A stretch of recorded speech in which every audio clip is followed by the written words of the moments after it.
So people weren't really excited about this new energy source being only a half a watt anyway.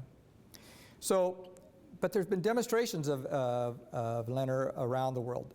And most of the research up to about 2010, they had been getting excess power of about 1 watt to 26 watts. Well, what's 26 watts? Well, that's not hardly enough to, it's not enough to light an incandescent light bulb anymore. So people said, well, how important is this? And oftentimes this research here's an engineer working on a little electrochemical cell there. And, not too exciting. But over time, the power level had kept going up and up, the amount of power that they were able to get. And then finally, about 2011, the power level shot up. And in 2011, a new person came on the scene, and his name was Rossi.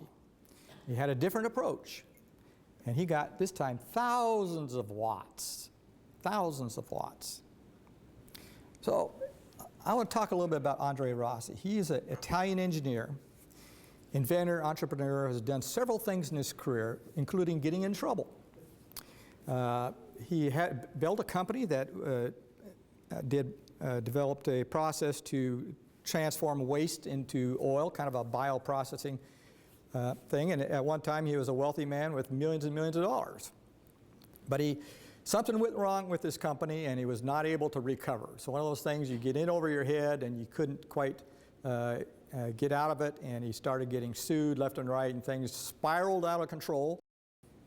And in 1996, he was penniless, lost everything he had. But he started over. He came to the U.S. He had this knowledge of how to do things with a catalyst and how to make things happen. So he came to the United States, and he worked for a company in New Hampshire that was a biomass type company. And they started doing research for the Department of Energy and DOD. And he formed a company called a Leonardo Technology Corporation. And he had a good buddy back in Italy, Sergio Fioccardi at the University of Bologna. Bologna, I think is how you pronounce that. They published a paper in 2010 that discussed the results that they had been running for about 2 years.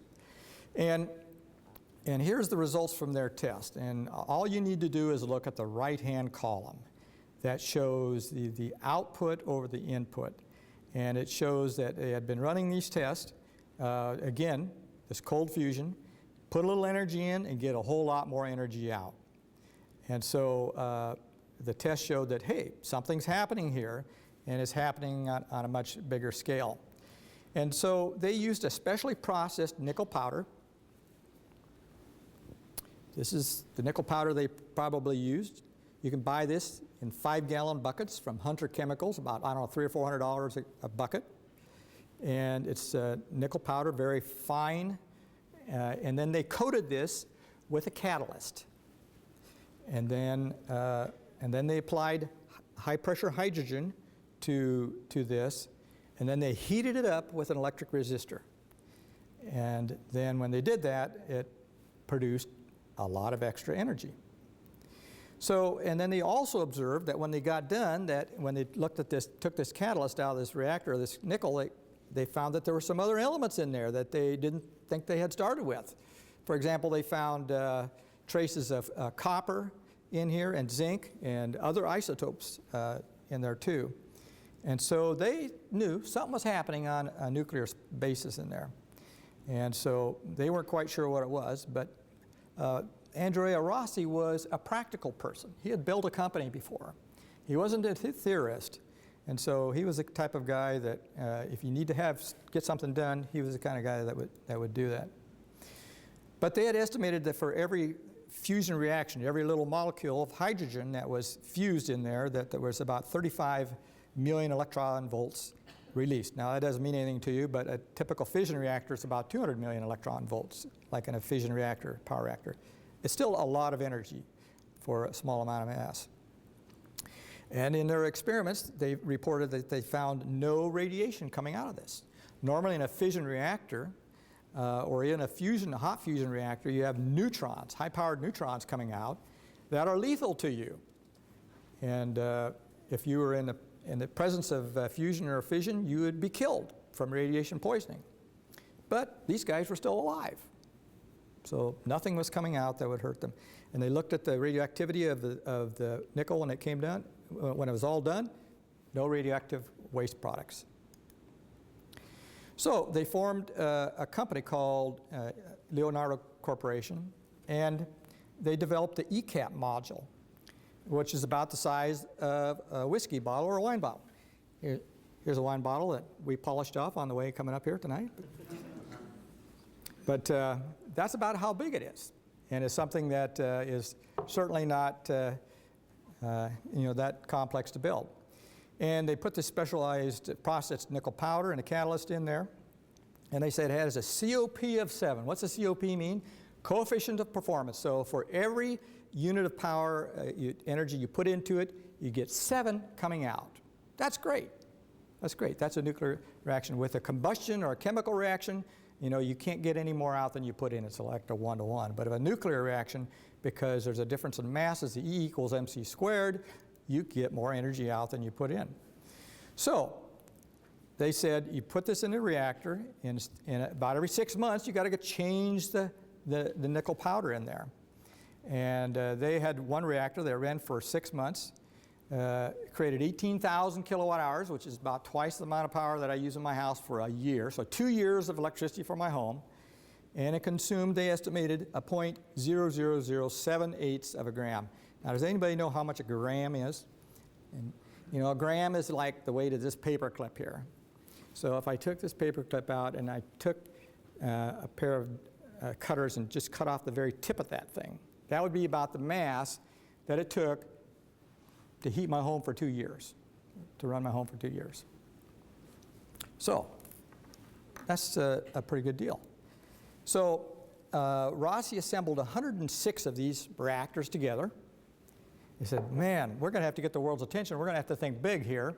Put it on in a shipping container, and 106 of them by about 10 kilowatts each is about a megawatt. And then he invited a group of scientists in 2011 to witness this. And so he developed a different reactor, and he shipped it to the U.S. military. We think it was the Navy, but we're not quite sure, in 2012 for testing.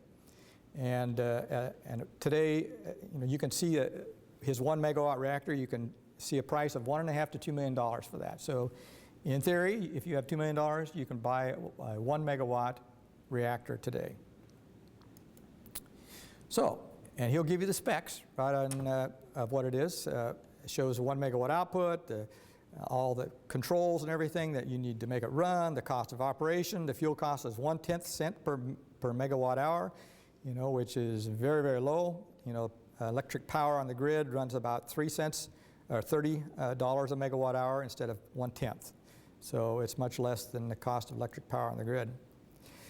So, and he also took his 10 kilowatt reactor and said, I think I want to sell this to the masses. So he put it in for UL approval in the United States, but the UL did not bless it. So he's backed away from that project right now. And he also developed a reactor that burns natural gas instead of using electricity to heat the reactor up initially.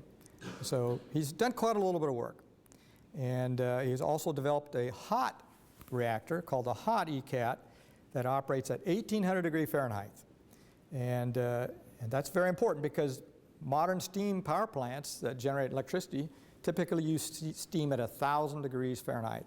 So if you can generate 1000 degree temperature steam, then you have something that can be widely used around the world for generating electricity. So why is this development of this very good? First of all, palladium, which costs about $1,400 an ounce, is kind of expensive to use. But nickel costs about 50 cents an ounce, and hydrogen gas costs about 10 cents an ounce. So here you have a reactor that uses something that's very common. Nickel, there's plenty of nickel in the world. We're not going to run out of nickel anytime soon. And we all know how much hydrogen there is in the world. There's lots of hydrogen. And if you have a nickel, and I thought I had one in my pocket, maybe I don't, only about 25% of a typical nickel is nickel. And how much does a nickel cost? About 5 cents, I think. Yeah. So, and 25% of that is nickel. The copper is the rest. So, it's less than a nickel for a small amount of nickel like that. So, and the thing that he found out that is if things got away from him and the reactor got too hot, this powder would melt down into the metallic form of nickel. And then the reaction would stop. The reaction would stop. So it's fail-safe. Something goes wrong, it melts, but quits generating more heat. So that's the unique thing that makes it really neat. Well, here's a picture of his little reactor. It's about this size here. And you're looking at the end, in the end of it, there's a hole for observation. And there's wires that go in there to do the preheating for it. And I think it's like a 400 watt resistor that heats things up. And then he's got, I think there's the power, and then he's got a couple thermistors in there to measure the temperature. That's pretty impressive to see something glowing red hot when there's no fuel line to it. And if you turn off the power off that, it'll continue to glow for quite a while. So, and then he demonstrated those 106 reactors that I talked about. He put those in a big shipping container. And then you can see here he's got some water tanks here for cooling the thing off. It generates a lot of heat. He's even got these on the roof. And you can see inside there, he's got all these reactors that are all bundled up with insulation and this, kind of aluminum-faced insulation around it. I think he used a little bit of lead lining in there to be safe. He didn't want to make sure there wasn't any radiation coming out of it. Piped them all up with headers, put the hydrogen into all of them. He demonstrated it. And he got about 450 kilowatts out of it for like 3 or 4 hours. 450 kilowatts out of this. He was hoping to get 1,000, but he didn't quite. And everybody there was looking at the meters and all that, and they're measuring it, and they all saying, yeah, there's nothing fishy going on here. So he demonstrated it, which is what he was trying to do. And then, but the world has been, was a little bit jaundiced. They said, this guy, he's been in jail before. You can't trust him. He's had a company that's been bankrupt. It's been sued. He's pulling something over on you.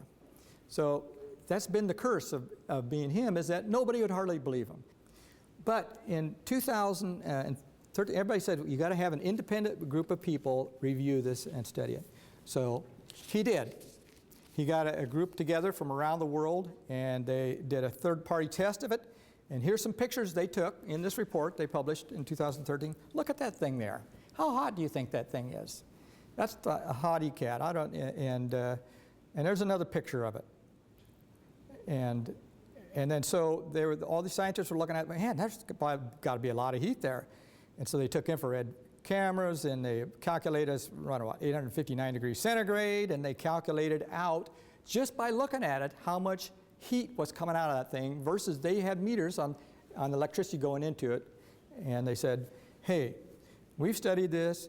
There's no way this can produce that much heat for the small amount of electricity going in there. These results obtained indicate that energy was produced decidedly higher quantities than what may have been gained from any conventional source. Not only did they knew how much was going into it, they said, even if you had alcohol or a battery in there or gasoline, there's just no way you can get that much heat for that long a period out there. Pretty convincing. A lot of people were waiting for this. And so I think that made a lot of people confident that this was for real. So his company was sold. He had a hard time getting this off the ground. And so in 2014, just a few months ago, a company called Industrial Heat bought them out. And Industrial Heat was a business set up under another company called Cherokee Partners. And anyway, there's 14 investors that put about $12 million in it. And the Cherokee Investment Partners was a bigger company, and they managed $2 billion of projects, a lot of venture capital in there and other development. But look at this. This is significant. This is the first time in history any company has put in millions and millions of dollars into a company with this. and Cherokee Investment Partners is a big company. So this is for real. When people start putting in millions and millions of dollars, they say, hey, they've got something going on here. So Rossi's now the chief scientist, and the goal is to make these things, safer, more efficient, smaller, easier to manufacture, and all of that. And we're going after the high temperature steam market first, the 1,000 degrees centigrade.